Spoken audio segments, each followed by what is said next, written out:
Sportin Wales podcast. Supported by DragonBet, Your go-to for Welsh sports news and views.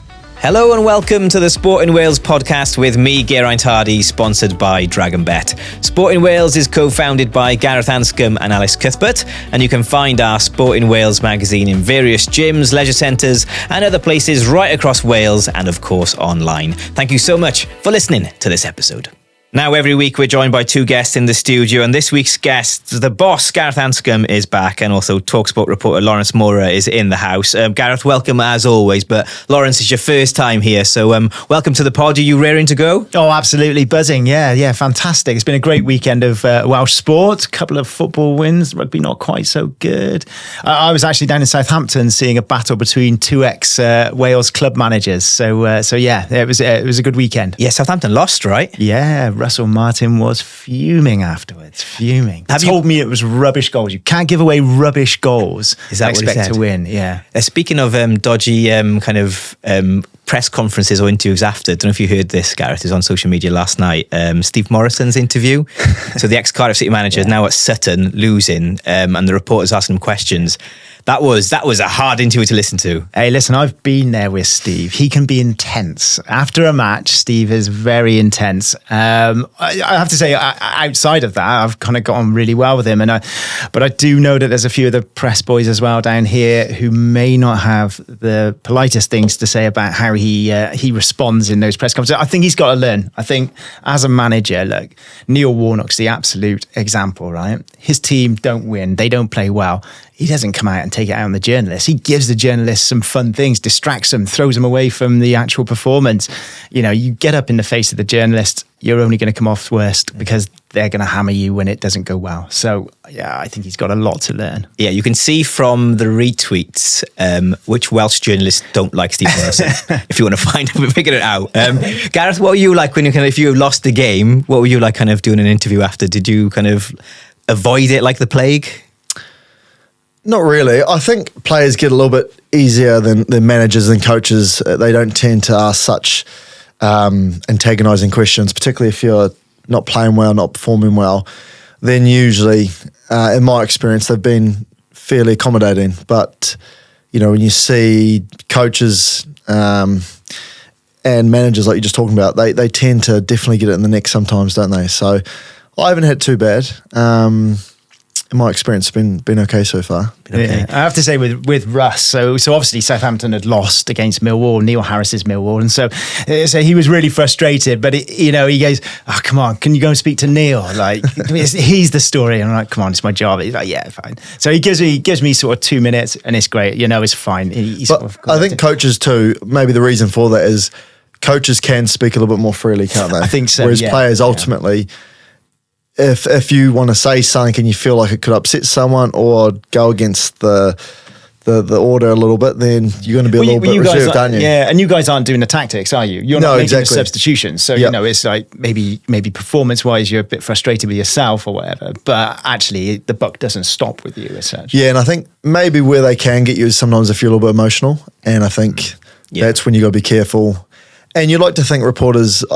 I think they have to have a good relationship with the players. If not, I think eventually they'll get frozen out to some extent. So you'd think that maybe reporters won't try and get the player into too much bother. Yeah. Whereas I feel like with managers and coaches, for the most part, they're happy to sort of shoot their shot and see what they get back. Well, sometimes there's an agenda as well with a certain coach or manager, isn't there? You know, that's interesting, this. So before you actually start your interview, Laurence, will you kind of say to someone, where do you want to go with this? Will you have a little pep talk with them beforehand or not? I think it depends how well you know them. If I don't know them, it's a quick introduction. But look, you know, winning and losing, you've got your managers, right, and how they feel. I spent a lot of time with Russ when he was at Swansea manager, so there's already that kind of relationship built there from that. I've had some crackers over the years. I think I got schooled very early on by Dave Jones at Cardiff. So my first ever job was Real Radio Wales. If you remember Real Radio Wales, like going back a bit. Real Radio, risking it for a biscuit and all that. And so I got sent down as a young reporter to do Barnet in the League Cup. Right, so second round, Dave Jones makes 11 changes. I think Gunter comes on as a kid, and the left back as well, who went off to Wickham, Joe. I can't remember his name now. Anyway, So there's this young team. They get beaten 2-0 by Barnet. It's terrible. There's about 3,000 people turn up. It's a Champions League night. Cardiff have put full whack on the tickets. So after the other journalists have asked their questions, I sort of, do you think the fans that turned up tonight got value for money? Oh. It just went for me. What a stupid question, young man. What a stupid question. Have you got any more stupid questions? Or is that? I'm like this young journalist, first ever press. I'm like, sorry, Dave. and you returned, and you still do this job. Came back. Wow. So I take this audio back to the station, and they're like, this is brilliant. So the first thing on the Real Radio phone in the next day is, Dave Jones, what a stupid question. So, did you get value for money last night, Cardiff? Let us know what you think. So, easy content. Fun and games. Easy content. Fun and games for managers. Don't diss the press too much. Yeah. Speaking of managers, Gareth, the main man in Welsh rugby, Warren Gatland, he's had another loss. He's been speaking quite a lot. He spoke a lot before the game as well. And I don't know if everyone's heard this, but he was in a private or a sponsors event before the game on Saturday, and he said some things that kind of were mentioned on Scrum 5 on the weekend as well, to be fair. He said, we're plugging holes in a sinking ship, 50-50 approach to kind of the rebuild at the moment. And he questioned, should more money be going into buying players or fixing up infrastructure? Where do you kind of stand on his quotes and what he said there, Gar? Yeah, I haven't seen that article in depth, so going off what you say and maybe a little bit of what I've heard before, but look, as a player, obviously I'm always going to vouch for players getting paid what they deserve and getting the best players. Maybe in the wider context, I think maybe what Gats is referring to is whether the Welsh regions historically over the last 10 years have made those right decisions. And in my experience, they've probably got them wrong more times than not. I think when he refers to sinking holes in ships and things like that, and talking about the wider context of the infrastructure and how professional these regions are, there's a lot to improve on. I think some are going in the right direction, some are sort of still stalling. And we all know budget is a big part of this, but also when you think about the budget, I mean, how many times have regions paid off coaches or are still paying off coaches? That's a huge waste of money. And you wonder in the past, have they made the right decisions by at least doing their due diligence and not reacting? And I think a lot of the times they've been very reactive rather than being proactive and looking into the future and planning a little bit longer term. I think a lot of the times over the last 5 or 6 years, regions have been really reactive and due to pressure have had to snap and make quick fire decisions. And most times I think when you do that, you're going to get them wrong. And I think the regions have done that a little bit. Without doubt, they need help from the union and Wales. And I think both parties, the regions and the union, can improve. I don't think it's all the region's fault for sure. I think they could certainly have a bit more help and buy-in from the union at times.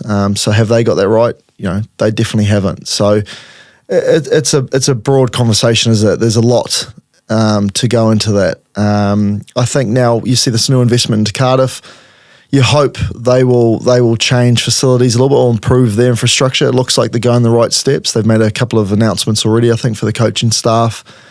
The Ospreys are talking about leaving Swansea.com Stadium and moving to a proper rugby stadia that will probably generate more atmosphere. And the other thing I think he's talking about is the quality of coaching and staff. And I think that is massive. And particularly while I've been involved in the game, you see the amount of regions that have gone through coaches pretty quickly. I think maybe at times rather than reacting and spending so much on a player, I think Gats is referring to maybe at times they'd be better keeping their powder dry, spending a bit more money on getting the man, the right coach, or a couple of good coaches rather than just getting one good coach and some pretty inexperienced guys underneath them. It's about creating an environment that allows young players coming through the academy to really prosper. And I think it's definitely fair to say the regions have not got that right. It hasn't all been their fault. And that's going to be their challenge moving forward. In my experience, coaches are so important. And, I do feel for some of the younger boys coming through, I don't think they've had the best experience around them at times. It's not anyone's fault, but it's just the nature of where it is. There are good coaches coming through. And when you look at the top level too, you can see when guys get sacked, how often coaches go around in the merry-go-round. There's not a huge plethora of world-class coaches around. Yeah. And that's going to be the challenges.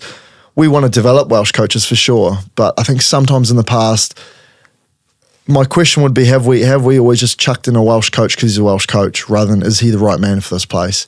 And maybe that's, got to be, regions have to be aware of those sort of decisions moving forward. He's obviously said them comments because we were playing Ireland, and Ireland have been through that rebuild and restructure. What in particular have Ireland done, or generally what have they done that has impressed you with kind of how they've created this strength and depth they've got? Because the URC, when you see them play, they're like second or third teams at times, but they're good. They step up and they're competitive. Yeah, they definitely are, aren't they? And over the past, you look at the likes of Leinster bringing their second, third string sides to South Africa and still winning. So they've got a ton of talent. Look, their ownership model's a lot different, isn't it? Wales have gone down the sort of individual stakeholders, and you've got owners and running each region to some extent, and Ireland is a lot like the New Zealand Rugby Union where it's so much more aligned, and that way everyone can all get on the same path. Unfortunately, due to probably the nature of the Welsh sort of setup, at times you do get a little bit of in-house fighting. So I think the quicker we can structure our format within Welsh Rugby to be a lot more aligned, both parties are going to have to admit a bit of fault there and get some things wrong, but it's about moving forward, isn't it? And we're going through this reset, or we're halfway through it to some extent. That's going to be the biggest difference, I think, is how we can work together for the greater good, not just for Welsh Rugby, but we need our regions to compete. Maybe in the past it's all been just about Welsh Rugby, and we haven't allowed the regions enough to prosper. And when you look at the overseas signings, the Irish teams, right, they just always seem to get it right. They're happy to spend big money on one or two, but they bring a hell of a lot to the table in terms of they're there all year round, which is massive for when the Welsh internationals are playing Six Nations and away for extended period of time. But then they're also there bringing up the young guys because, these young academy players get to see what a proper pro is about. They can be the real glue of the team and allow the internationals to come in and out of windows and jump on board rather than creating the environment themselves.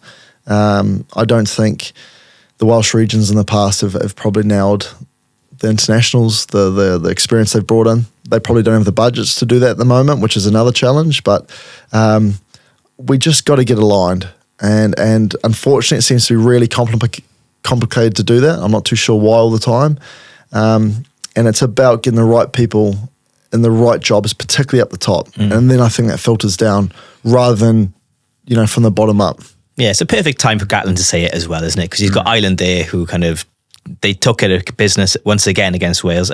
You were obviously working in the football, so did you manage to catch any of the game, Laurence? No, I didn't. I was just hearing the scores come in and thinking, I probably don't want to watch that later. Yeah. That was tough. It was it wasn't unexpected though, was it? I mean, a heck of a side, Ireland. And I think that's fascinating about the ownership models and the way that Wales have gone, because the money is not particularly there for individual businessmen to come in and really be successful. I mean, you even see it in the English Premiership, right? The ownership model there struggles at times to sort of make that sort of profitability. So having a system that suits and works for the overall union seems a more logical direction.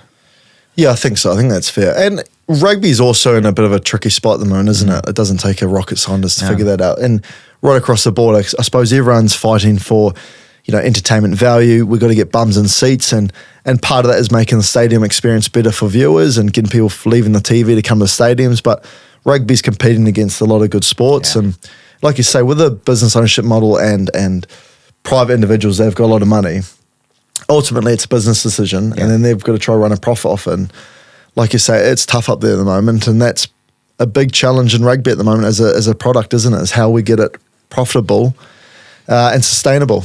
And when we talk about entertainment value and cleaning up the game to make it easy to follow, easy to understand, and a product we're proud of, it's all part of the melting pot. I don't think anyone's got a real magic button and answer. And that's a challenge. When you compare it to football, when football is such a simple game, but the rules are hardly changed. You know, VAR's coming and caused all Chaos, sorts of drama and chaos, which are annoying people. But the product is so solid. It's so easy to follow, and it's the world's game, isn't it? And maybe I think, you know, rugby administrators, we've been pretty slow to adapt and make things easy to understand. We've got to bring people back into the game to understand.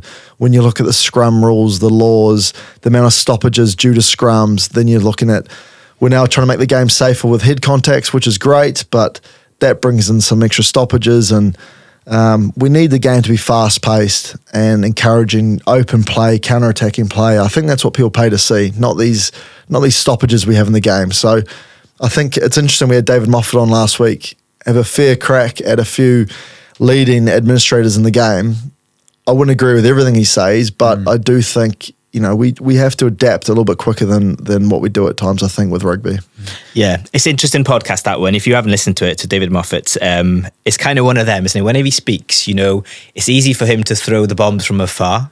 Yeah. I think some of the points he has are valid, but some put them into practice is very difficult. Extremely difficult, yeah. So, and you're right, it's easy to cast stones, isn't it? But we've got to find a way to be part of the solutions rather than just throwing stones, because I think it's a game, you know, it's a game I love, but it can improve, and we need to make the game sustainable and profitable, and mostly, you know, the most important thing is people enjoy watching it. Well, there's no lack of desire to watch rugby in Wales, right? No, you're right. There isn't. You just watch national games, and I understand there is that sort of slight difference there, but, you know, football would kill for the type of interest nationally that rugby gets. Sure, like, still, you know, you can still make the argument of who's the bigger sport, etc., but it's quite obvious. Rugby can fill a 70,000 seat stadium pretty much with every national game, and Wales football can't. So, it's a fascinating one. So, but you've got to get those people to go to their local clubs and go to their. Well, it's a fair point you say too, Laurence, because I think maybe in the past, and it happens globally, but the whole emphasis is on the national team. And maybe what Ireland's done well in the last 10 years, coming back to your question, Gareth, is around the Ireland structures. They've really valued their regional game and put real money and solid infrastructure and made the regional game really competitive to watch, and they're very successful, which has brought in the crowds to their local games and then has a knock-on effect. Whereas maybe on reflection, have we put too much of an emphasis on Team Wales filling up the Principality, which is a great stadium, and not worried enough about what comes underneath it? And kind of gone, well, we've gone top bottom, haven't we? Yeah, if we're successful here, people will come and watch there. Yeah. But it's not. But ultimately, it doesn't really, we're still, I mean, if Wales is successful, you're still going to inspire the next generation. But why can't Cardiff, Ospreys, the Dragons, Scarlets, can they not inspire more by being a little bit stronger themselves, competing, getting 10,000 to fill their stadiums, creating a great match day experience, and bringing it back up from that way, from the bottom back up to the top? Maybe that's something we've gotten wrong, and something that is I think what Gats is talking about is actually, let's address that and improving that. On the game itself, because we could go on about this for ages, and you know we often do bring it up and stuff, so we'll concentrate a little bit on the actual match. Ireland deserved to win. We kind of knew they were going to win, to be fair, Gar. But did Wales leave some points out there, do you think? It's a really, I've been thinking about the game a little bit this morning. It's a game that, you know, it's 17-0.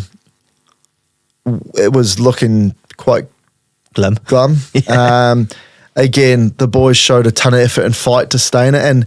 And then you get to a point where it's 17-7, we're hot on attack in the 22, we score there, the game's wide open, which I think would have surprised everyone in the stadium, you know. And then the scoreline is what the scoreline is at the end, you know, 31-7. Did we leave a couple out there? Maybe. I think you could probably argue Ireland did the same. Yeah, okay. You know, I felt like they left some opportunities out there as well. Yeah. I thought we defended really with a bit of fight about us. You know, we really hung in the fight. Yeah, look, Ireland are one of the best teams in the world, and it's just where we're at. They're a young group that are learning on the run. Are there green shoots? Are you seeing green shoots? Well, I think so, because I think also, you know, the first two opening rounds, the Team Wales definitely, you know, they surprised a lot of people. The Ireland game, is probably maybe what everyone expected. But it's a funny one, because if Wales score at 17-7, the game is wide open. I've seen some reports, did Ireland do it in third gear and how much did we really test them? We could have created a little bit more, I felt. But look, they're a fairly well-structured side that know where they are at the moment, and particularly up front. I think when we didn't generate enough go-forward ball to maybe expect too much more.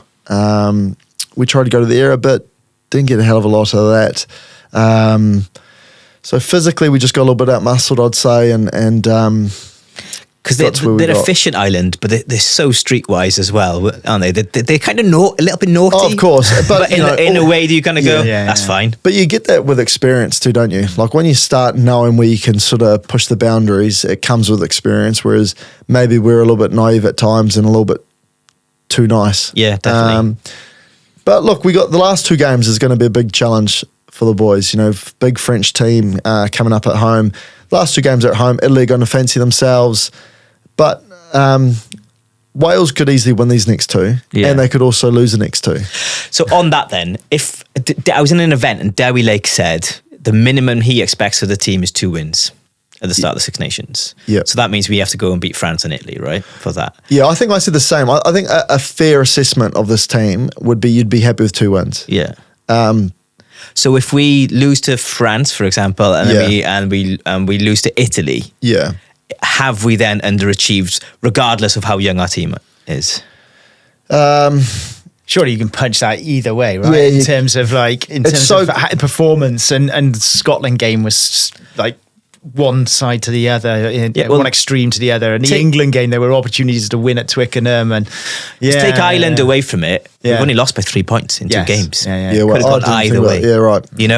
I think if you didn't win, if you beat Italy, lose to France, you still, regardless, it's been a poor Six Nations, right? Mm-hmm. But when you look at the wider context of where this team's at, the amount of changes, how young and inexperienced a lot of the boys are, then I wouldn't imagine much of the Welsh public would have expected much more. Yeah. It's a really tough one to summarize. Let's ask Laurence that, because I've got it here, right? As a fan expectation, because you're a football man through and through, right? Yeah. What are your expectations looking in at the rugby world of what the Wales should be achieving this year? I went into it not with high hopes. I got to be honest with you, pretty realistic. Again, the 2 wins probably was about par. Like, if you don't beat Italy, there's real problems going on. So you'd like to expect them to do that. And then you think, well, Scotland at home, look, we can be really competitive in. And the the France game, can we be really competitive in that? And kind of you look at it that way. The Scotland game was just it was ridiculous, wasn't it? Going from that one extreme to the other. So watching that was incredible. And the England game as well, I think they'd be so frustrated to have not taken the opportunities that were afforded them to get a win there. I think it's in Gatland we trust. I think that's what you've got to do. I was at the FAW coaching conference, and Gatland was doing a talk there for all the football coaches. It was fantastic, actually. Really fascinating, getting a real insight into him and the way he talks and the way he rebuilds. And I think he's still got the fire, and I think he's still got it to turn this around. I just think it's going to take time, and going to have to go through that little pain barrier of the learning experience of the players and get out the other side. And I think this one has got to be taken on the chin, and he's got something to work from. I think as long as you go from this tournament with some green shoots and going, we've seen some players that have stepped up and made their mark. I agree with that. I think they've shown character. I think they showed more against Scotland than we thought. More, they went to Twickenham that first half. They really good at counting themselves. And you look at Scotland and what they've done in the tournament. It's been pretty terrific, really. They're a good side, Scotland, and they're going to beat Ireland. They're further down. I'm joking. Gareth's face then. I think also, no one expected Wales to go beat England or Ireland away from home, did they? No. So when you look at their fixtures, they got Scotland at home, France at home, and Italy. Now, pre the tournament, no one would have thought France would go through these troubles. So you almost write off France game. Mm-hmm. You definitely say we've got to beat Italy at home. And then that Scotland game is, you could understand if we didn't win, but you're also sort of hoping they do win. Yeah. And by the nature of the game, you left the stadium going, we could have won that, should have won that. Even after a dreadful first half. So, the overall context of how many games do they win, I feel like 2 would be great, 1's poor. and 3's outstanding. So it doesn't really make. I'm kind of excited there's no against the middle ground. France game though, because I think they look vulnerable. Could be a bad time to play them after that. Well, Italy. yeah, maybe. But also, I think when you look at, I watched them yesterday, and they were pretty poor, They really were. weren't they? But they're going to lose Dante at 12, who's a big influence in the game. Jalibert, who's their second fly half, but a very talented individual. He doesn't look healthy with his coming off. So no better time to play France. So there's going. I think Wales. I imagine with having another couple of weeks to prepare, we'll be thinking if we get enough of our game cleaned up, we certainly have a chance. And I have no doubt, come tomorrow when the boys are back in, they will start. Talking like that, because I do think there's an opportunity there. And the stadium's going to be loud because it's on Mother's Day. It's going to be loads of drunken mums in there. Do you know what I mean? On a Sunday. Screaming, yeah. Sunday Mother's Day, isn't it? Yeah, right. No, on a serious note, so France, we could do it. Italy then, that's going to be a 50-50 game, that I think as well. It's going to be so close because Italy, they've been really unlucky in the matches they've been involved in. So they'll fancy themselves against Wales regardless of the fact that it's in Cardiff. Yeah, and mentally it's going to be a different challenge for Wales, isn't it? Because I think regardless of where the team's at, Wales should be favoured to beat Italy at home. So it'll be the first time for this young group that, right, there's a bit of pressure on this one, because all the others really, we know we've been written off. And it goes from having a bit of a free shot to, right, we've had 6-7 weeks now to get together, take some learnings from the last 4 or 5 games. We need to get a result here. Depending on what happens, obviously, next week with France. Yeah. But I think mentally, that's going to be a big challenge as well. And one that you can't judge, but one that will definitely be there. So it'll be interesting to see how the boys react to that challenge mentally. Yeah. Speaking of Italy, that 13-0 draw yesterday, that kick at the end, Gar, the shot clock is great. I think it's fantastic. Yeah. But, the ball, for those who haven't seen it, the ball fell off the tee. You had 9 seconds to kick it. Have you ever seen anything like that? I don't understand why he only got to the back of his run-up with 20 seconds to go. Yeah. So what's going on for 40 seconds? Well, you tell me, because I had this conversation. It couldn't be more Italian if you tried. It was like It's probably having a cappuccino. Yeah, well, they the the first half, France were just camped in their 22 and just couldn't score. And then they obviously had the red card. And the second half, Italy deserved to get what they got. You felt like they should have knocked that one over. It was just so disappointing the way it ended. It, right? And it hit the post, and it was unlucky the ball came off. But you can't be. Look, stuff happens. I don't know how the ball fell off the tee. That does happen. Yeah. It's more how do you get to the back of your kick with 20 seconds to go in that environment there? But you know what? So many 10s do it though, or kickers. You watch them, and they're down to like 5 seconds on the kick. Yeah, look, my first experience of it was in the World Cup, and it is a lot more unsettling than I realised. Okay. So the first game against Portugal, watching a few games, I didn't think it would affect me. It does. You do have to have a realisation of where you're at when you get the ball, because sometimes they'll start quite quickly, particularly penalties. They will start when the penalty's awarded sometimes, and if guys aren't clear on the sidelines, you're taking a shot. Yeah. They start, and before you know it, you do get the tee, and there's 37 seconds to go, and you haven't even put the ball in the tee, and it does rush you a bit. And I found myself having a look at the screen to have a bit of an understanding of where it is, which I wouldn't want to do normally. So there is that understanding, but the more, regardless of what happened, I think the crazy thing to me is the fact that, somehow he had 20 seconds ready to kick that kick. How does that happen? So they'll be really disappointed with that, because that's an opportunity gone begging there. They should be buzzing with a 13-0 draw, shouldn't they? But actually probably sat in the changing room going... heartbroken. Well, it came off the post too, to add to it too, didn't it? So when you miss a big kick though, because you did miss it, right? What happens in the dressing room after that then, Guy? You've probably sadly missed some kicks that could have won matches. Sat in the corner, no one's speaking to you. Is it like that? Did we give you your space or what? No, look, I've all the boys have always been very good, I think. I think everyone knows.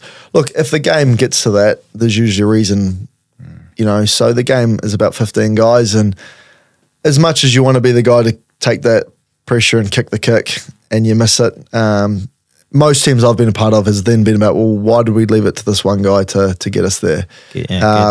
Boys are always pretty understanding and realising you're not going to kick them all, are you? And sometimes it takes to miss that one to get the next one. So I've been on both sides. Obviously, when you kick the winning one, it feels so much better. But it's all part of it. Yeah, the pressure moment. Yeah, Absolutely. That's why he plays 10. That's why he does it. Let's park the rugby there then for a moment and switch to football then. Quick reminder of the weekend results. Cardiff 2, Stoke City 1, Sunderland 1, Swansea City 2, the game Laurence was at. Gillingham 1, Wrexham 0, MK Dons 3, Newport 0. Lots to unpack there, Laurence. Let's go bottom up if we can. Okay. Let's start with MK Dons. 3-0. They're in the mix now in the top 5 for League 2 MK Dons, so Wrexham want to watch their backs. But can Newport, I've been kind of hunting for Newport for a while, can Newport squeeze into the playoffs, do you think? Or is it too many teams in the mix? It is a big ask, I think. It is a big ask. But look, they're playing full of confidence, and they've taken their form from that cup run and moved it on into the league as well. I was chatting to Will Evans last week. We were doing a cup draw for the FAW, and he kindly came along and got involved with that. And he's just such a great, down-to-earth lad. Yeah, he's been on the pod. He's great, isn't he? Yeah, really great lad. And he was just saying, he said we came away from the Manchester United game like confident. Do you know what I mean? Like it's sort of, yes, they would have loved that result to go, and they got the draw, and they went back to Old Trafford and all that kind of stuff. But actually, they came away from the game with real credit. They felt like that they'd really pushed Manchester United, but they haven't got another game to go to. They're just straight back into the league. And he said it just felt like they were on a bit of momentum there, rather than sort of sulking or disappointed or what have you. So I think he's done a terrific job there as well, Coughlin. I think he's done terrific.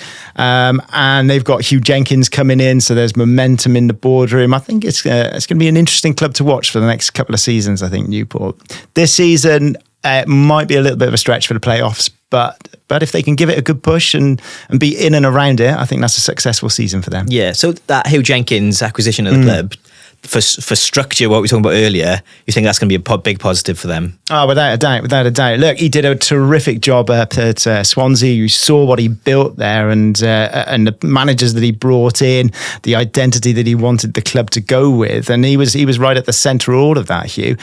He's made a really good signing in Jonathan Wiltshire, who used to be head of comms down at Swansea City. Yeah, and he's in there as a kind of a director and an advisor to Hugh. So you sort of see his imprint coming into how the media side look after the local media in terms of how they present themselves as well in the local community. I think he's a terrific bloke, Jonathan. So so they got some good people in there, and it'll be fascinating to see what they do. If they miss promotion or don't get in the playoffs, do you think if they don't get promoted in the next season or two, it'll be a case of a opportunity gone missing with where they're at, and like I say, the changes now with a bit of change of ownership. There's a lot of money in League 2. Yeah, a lot of money across the clubs. So Newport are one of the smallest budget wise. But will Hill part with some cash, do you reckon? I don't think it's necessarily that he's not going to be out there spending Wrexham style or Stockport style. You know, it is going to be a built process where they sort of get an identity, get a manager, build into that. Because of that, they've got to start filling up Rodney Parade. They've got to get those crowds up to that level that they saw for Wrexham and they saw for Manchester United. If they can get 9,000-10,000 in there regularly, like the club gets transformed, because that's a lot more cash. What would they be regularly getting there now? Six and 7, and then sort of midweeks you get 4 and 5 sometimes, and things like that. So it does kind of up and down a little bit, but the Wrexham game straight away sell out. Straight and put an added stand as well, right? Both games, wasn't it, from United? They landed really nicely on sort of alternate weekends, so you could stick the temporary stand up and just have it for 2 matches. And the house across the road had a scaffold in as well. I saw that. Which is brilliant. That was wonderful, that. Okay, so that's Newport. Wrexham then. Like I said to Gareth earlier, they've lost again, and he was like, what? Do you know what I mean? Just to give you the top 5, MK Dons 58 points, Wrexham 59 points, game in hand, Crewe 61 points, Stockport 63, Mansfield 63, game in hand as well. If any of them 5 teams put a run of games together, that could be their league. Yeah, definitely, and with 3 going up as well. So it's a really good opportunity for Wrexham to get themselves up, and whether they win that league or not, I think it's going to be nip and tuck right to the end of the season. They are in a little bit of sticky form at the moment. I think this is probably just about as sticky as it's been under Parky since he kind of really got them going, if you like.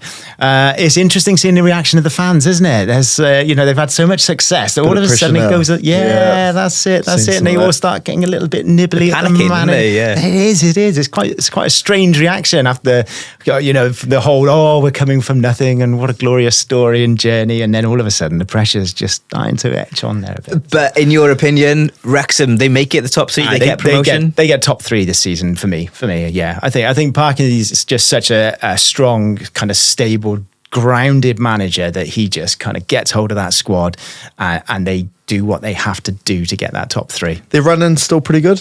Yeah, it's not bad. It is, it's as good or as bad as the others, really. I think there's sort of not much between them in that respect. But yeah, whether they win the title or not, I'm not quite convinced. It's going to go to the death, like you said. So, yeah. Do you think they care about that?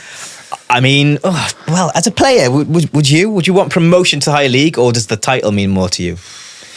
If you've got a Netflix documentary, do you prefer to win the title? And or ultimately, I finish suppose they have financial incentives to just get promotion, right? Absolutely. I'm sure there probably is for winning it, but yeah, God. I think you're going to have a party regardless. Yeah, win you the would. league second or third. It is always nice coming home with the trophy, though, isn't it? Yeah. So, Do you get a trophy for third?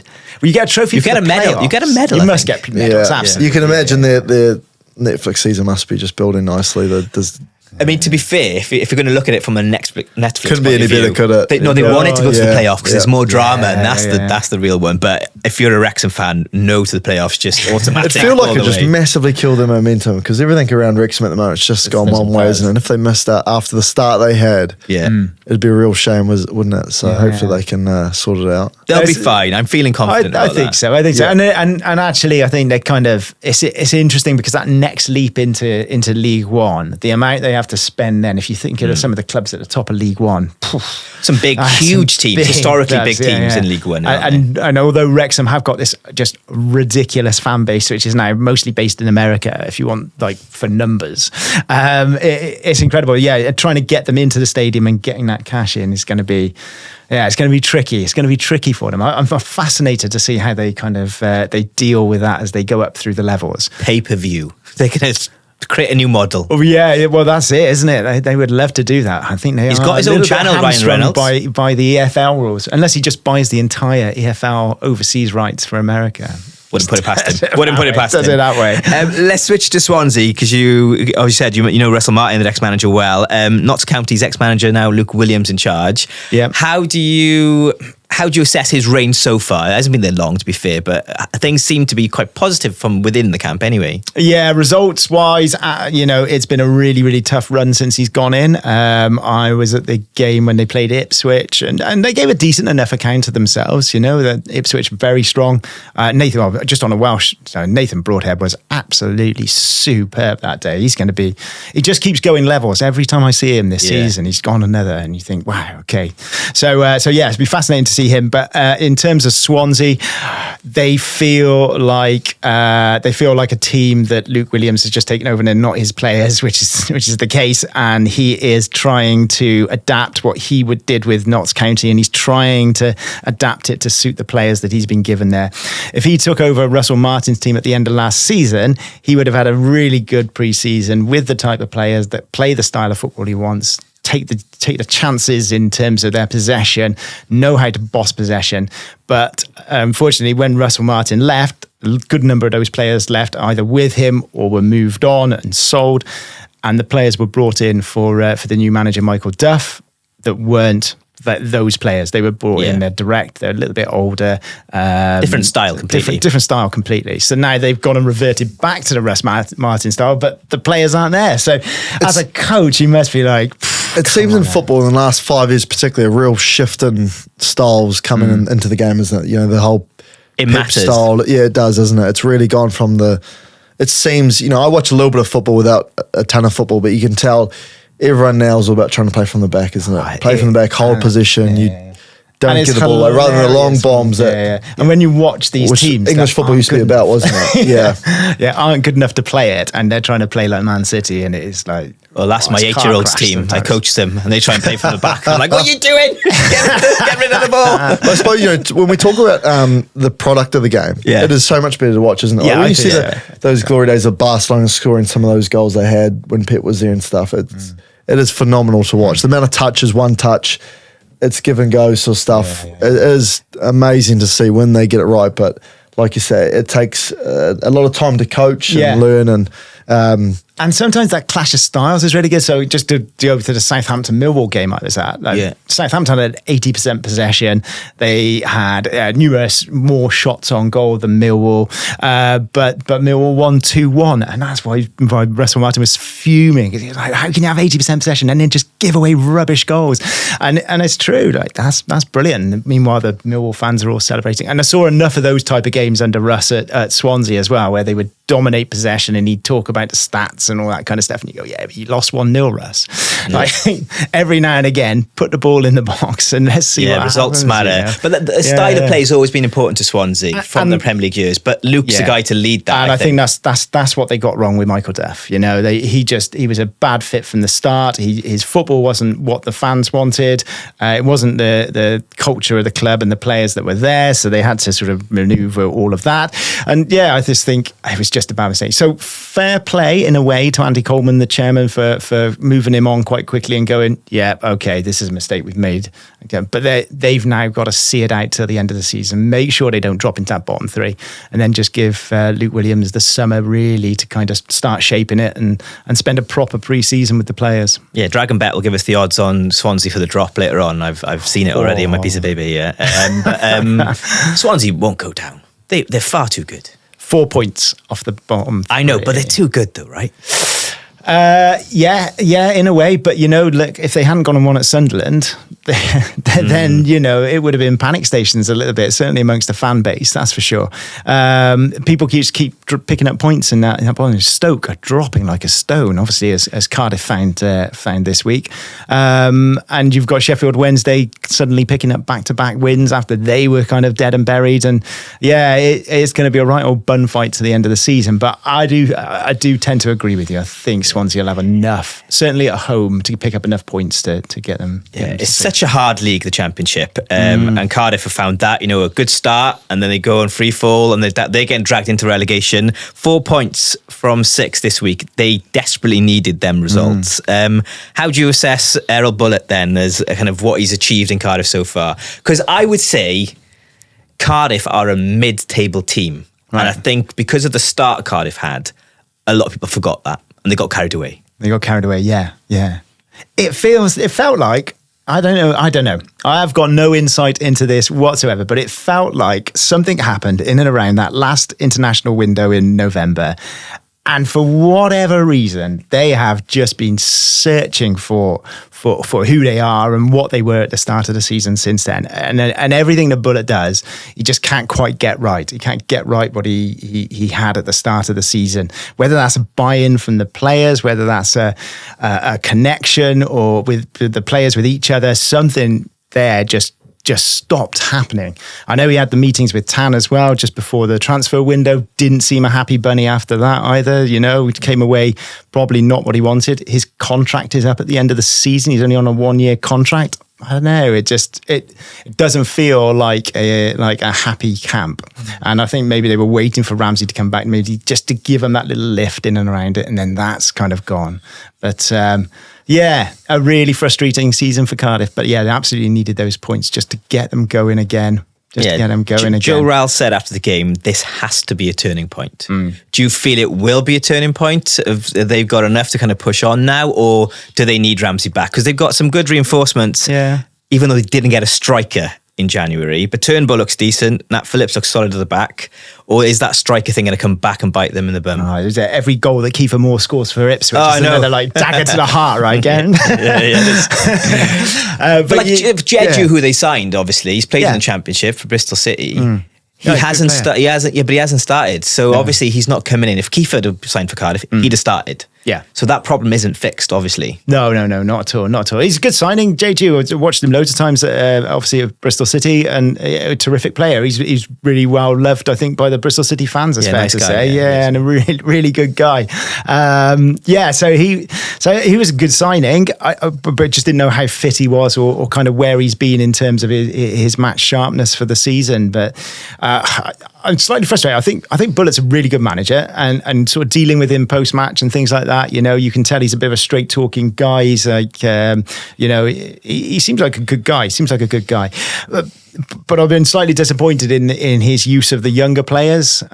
He seems to have sort of kept trekking back to the tried and tested, if you like. And I don't think you've got Colwill there, just dying to get him a run in the side to really kind of push him on. Ruben and his brother as well, to be honest. Yeah, to give why not give him a run and just see if there's a little bit more pace there across the team and a little bit more attacking intent. But I suppose as the grind went on with the bad results, he went to the tried and tested, and he went just like, we're going to stick with this and bloody mindedly get ourselves through it. It was a bit more negative, wasn't it? Really, it was sort of retreated, if you like, from any sort of use of the younger players. But I don't know whether that's a 1-year contract, whether he's just thinking at the end of the year, I just need to like kind of see this through, rather than there's no forward planning here. Like, I might not even be here next year, so why do I care what the youngsters' development? Yeah, I think that happens a lot across top level sport, with football in particular. I think there's a point where they need to hit their targets. And then worry about kind of the youngsters. Warnock was probably one of them people, without a doubt. To be honest. He didn't play young players. He got what he wanted because he was just winning on a Saturday. That's all that mattered. One guy who would help Cardiff City win would be Aaron Ramsey. Devastating to see him injured again. What do we say about this, Laurence?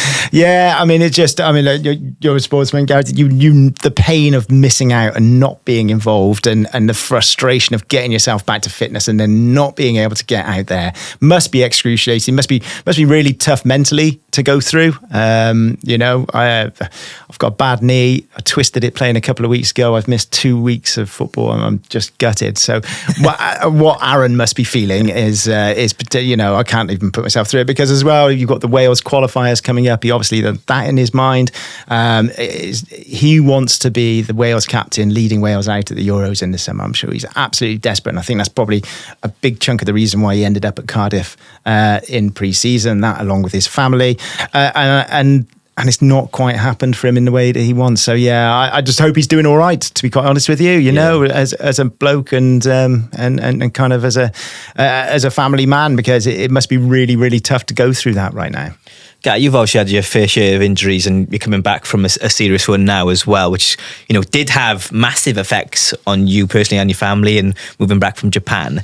Is there someone in rugby that you can go and talk to about that, like mental health wise? Because you lose your purpose for a period, right? Yeah, of course. There is. The union have had someone there for a while, working alongside Wales teams, national teams, and then someone you can talk to throughout the training week for high performance sort of standards, or dealing with pressure and things like that. He's brilliant, actually, really open to talk to, and that support's there for all players in Wales. At the regions, they also have 1 or 2 guys that sort of available to talk to. So that is there. But yeah, for sure, it's certainly probably the hardest thing about injuries is mentally, almost more than physically. Really, it does drag you down. It does beat you up a little bit, and ultimately, sportsmen are paid to play, and you do it because you love it. And when you're watching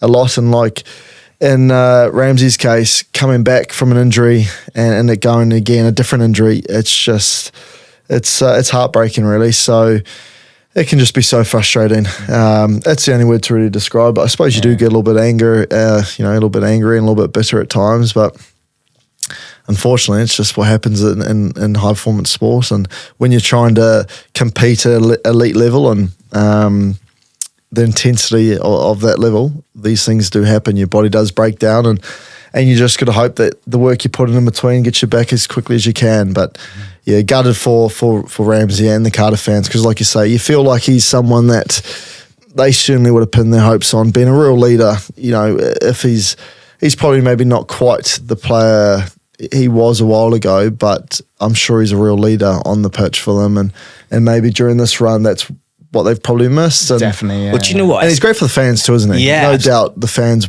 would come and watch him play, because he is an icon of the sport. You keep him up there with Bale and what he's managed to do in that red jersey. And like Laurence just said, with those Welsh Euro, the qualifiers come in, they desperately need him in and around that team. Absolutely. And credit to him as well, because I'm down there every home game and he has been there every game. Well, I was just going to bring that up because it's really, really fascinating watching from the press box where he comes out pre-match and he's like involved.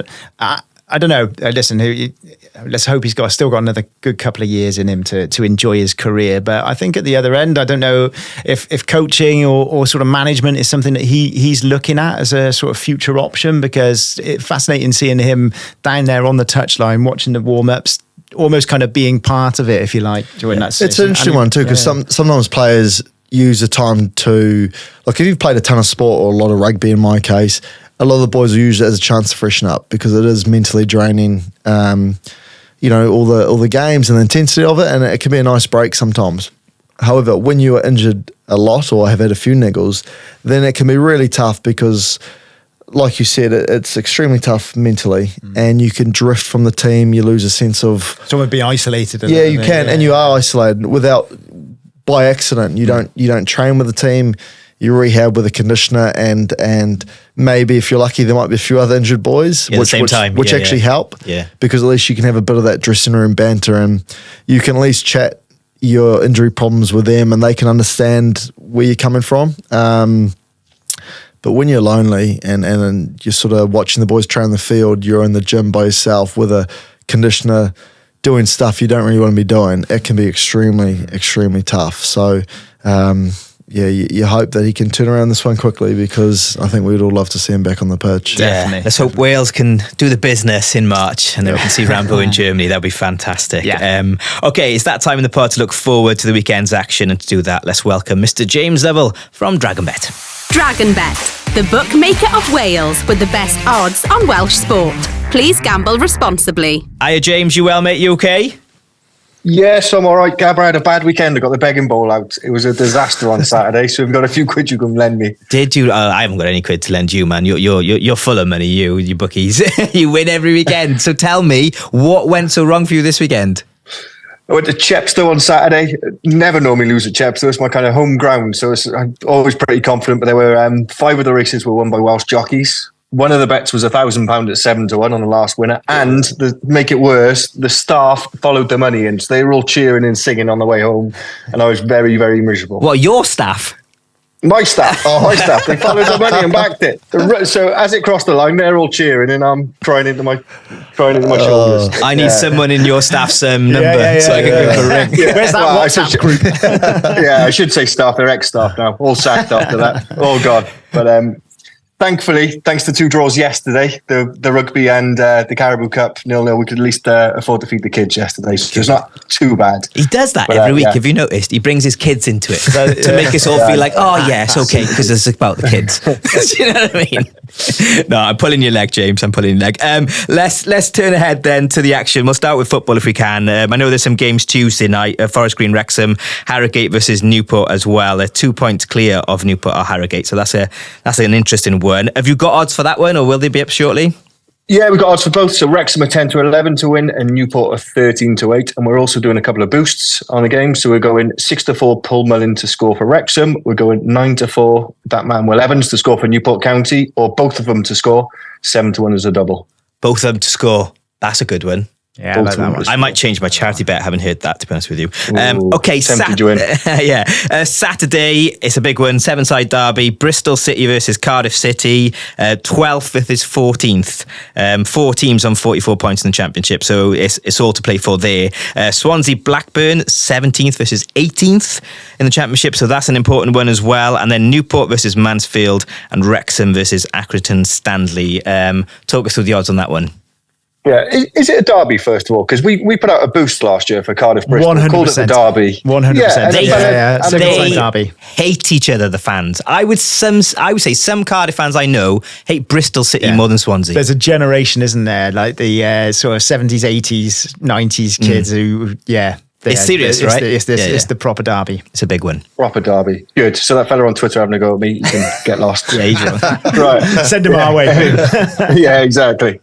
Yeah, so to win that, Cardiff are just under 3-1 to win the game, but we'll have a load of big boosts on that game, as it is a big derby, as we say, the 7-side derby.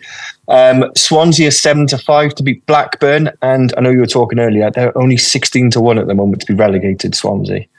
16-1. It's worth a tenner for you, Juicy. Gary. No, I didn't. No, I wouldn't do that. Would not do that. But as you said, Blackburn and Swansea, because they're both down there. If one of them get 3 points, then they give some space for each other there. So I hope it's a better game than the Cardiff Blackburn. That was the worst game in football history, wasn't it? I think. Yeah, two poor teams playing against each other. That's what happens in the Championship at times. Yeah. No, Newport Mansfield. Then I think I'm going to be down to watch that one actually. Newport Mansfield. I'm going down to watch it. So nice. What am I expecting there odds wise? 3-1 Newport. So obviously they could do Wrexham a big favour, couldn't they, winning that game? Yeah. And Wrexham are now out to 4-1 to win the league from 11-4 last week. Okay. And what are Newport currently for top 7 then?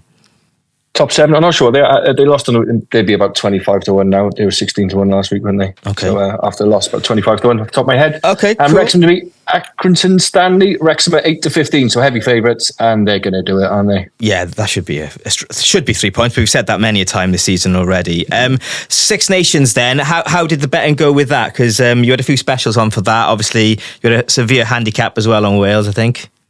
Yeah, well, don't say bookies don't ever give you anything, because we said Tommy Reffel to be top tackler at 7-2, and he went and done it. Plenty of people back that, so I'm quite pleased to give out a winning tip every now and again. Try and hide my meanness.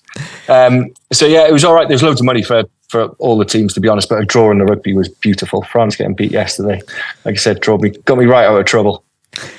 Good. Okay, and the URC, we know that the odds won't be up at this stage on the website, but they'll be up shortly around kickoff that morning. Yeah. Yeah, we have got a couple of specials. So we've got any one of the 4 regions to win is 2-1. So it doesn't matter who, as long as one of them win, we'll give you 2-1 on that. Yes, we've got Edinburgh Ospreys, Connacht Scarlets, Cardiff Leinster, and Ulster versus Dragons. That's a tough weekend for the Welsh regions, right? Yeah, that is a tough one. Well, if we can't tempt you with that, we've got odds on Alex Cuthbert to score a try as well. How about that? Here we go. What is Cuthy? Tell us. Well, the traders put him at 2-1. I think that's really mean. So I'm going to push it out to 4-1. So 4-1, Cuthy to score a try in the next game he starts in. Or you can have 7-1 him to score a try in each of the next 2 games he starts in. You going to back your mate, Gar?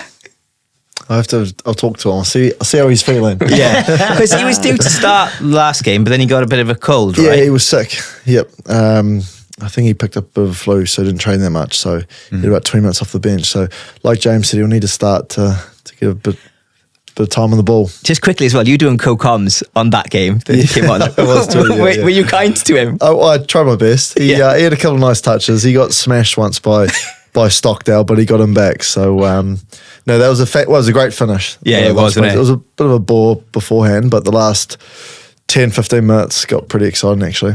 Good. Looking after your mate, that's important, isn't it? Okay, and we've got the game of the week every single week as well, but you've got a rugby and a football one this week, yeah? Yes, we always do both, but I normally only talk about the one because I can't pronounce half the names. But this week is a very fitting one. So it's Tumble against Kethnaith in the rugby. So Alan John is the Alan John Memorial. Alan was brother of Barry John, so it seems very fitting to have it. And the prize is going to be presented by Clive John, who's a regular at Foss and often takes money off me. They're all lovely people. Obviously, Barry played for Wales. I think Clive and Alan both played for Wales B. So it'll be a lovely occasion. And we have got Tumble is the 6-point favourites, so that'll be a really good game down there. Okay, so any locals get involved with that, or anybody across Wales or beyond, you can get involved with that one as well. And the football game of the week, what's that one this week? Yeah, the football is between 2 giants of the Pembrokeshire League. We've got Merlin's Bridge against Kilgetty, and it is the prestigious West Wales Intermediate Cup, and it's being played at the Swansea.com Stadium, so it should be a bit of a crowd there as well. And we've got Merlin's Bridge at 1-2 favourites for that. Okay, that's cool, isn't it? Playing like a final in a stadium. Laurence, have you had the honour of playing in like a proper football or rugby stadium? Yeah, a couple over the years. A couple of finals and a couple of charity games and things like that. So yeah, Ashton Gate I've played in. That doesn't count. It doesn't count. Cardiff City Stadium. Then that counts. And then some sort of non-league ones and things like that. So a couple. But it's amazing. Like you're living out your boyhood fantasy, aren't you? We all want to be Gareth Anscombe and running out in front of those stadiums. But do you remember a moment like that when you played like in a stadium as a youngster? Yeah, massively. I can vividly still remember actually my first time and just how excited I was all week. Because like you say, it's what as a kid growing up, if you're watching sport, you want to be that kid in the arena, really, don't you? So I love when you see even like the rugby premiership days at the Principality. It's fantastic in the schools in there, and the young kids having a run, boys and girls. It certainly is what inspires the next generation, isn't it? So it's awesome when clubs do that. To be fair, the WRU, they do a road to Principality, and that is from I think 8 years old all the way up to kind of Division 1, and they all get to play on the stadium. It's absolutely amazing. I kind of get involved with it every single year, and it is amazing when you see like 10-year-olds scoring a try or year 7s. And the standard of rugby as well is through the roof because they just play, they throw it around. And also like, for the families, for the parents, it must be a pretty proud moment too, isn't it? Because it's quite surreal, I'd imagine. So it's great. It's awesome when you see football and teams and all sorts doing that. I think it's fantastic. Good. Right, let's get to our charity bet then. I'm going to go. I was going to change it, James, but I'm going to go for Cuthie to score. I'm going to go for it. I'm going to back him. I'm going to let Laurence pick one for us on the football. Yeah, I think it's time we. So we get a charity bet every single week. So you can. One of the things, if you could go off one of the ones that James has said and pick one charity bet of the week, that would be good. So the money all goes to charity. You don't get to keep it. Sorry, Laurence. Okay. So trying to build a pot up. Yeah. So we've got £165 in the pot so far. So I'm going to go for Cuthie to score. So what was that? 4-1. You're going to boost that one, you said? 4-1. Going to boost that to 4-1. I'm going that. Laurence, what do you fancy?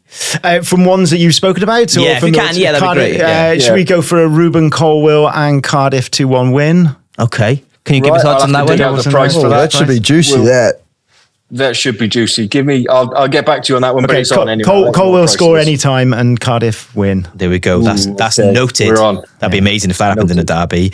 Fantastic stuff. James, thanks as always, mate. I wish you better luck, and I genuinely mean that for next week, because we need to feed them kids, don't we?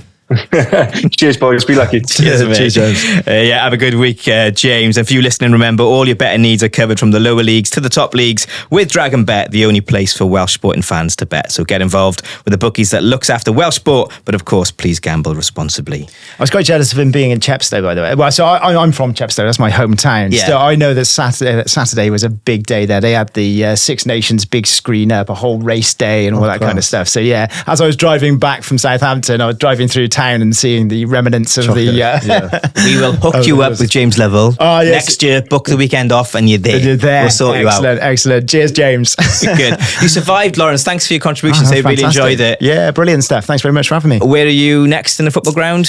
Plymouth Ipswich is my game this weekend. So Talksport 2 will be comms for the Bristol City Cardiff game, which is the lunchtime kickoff.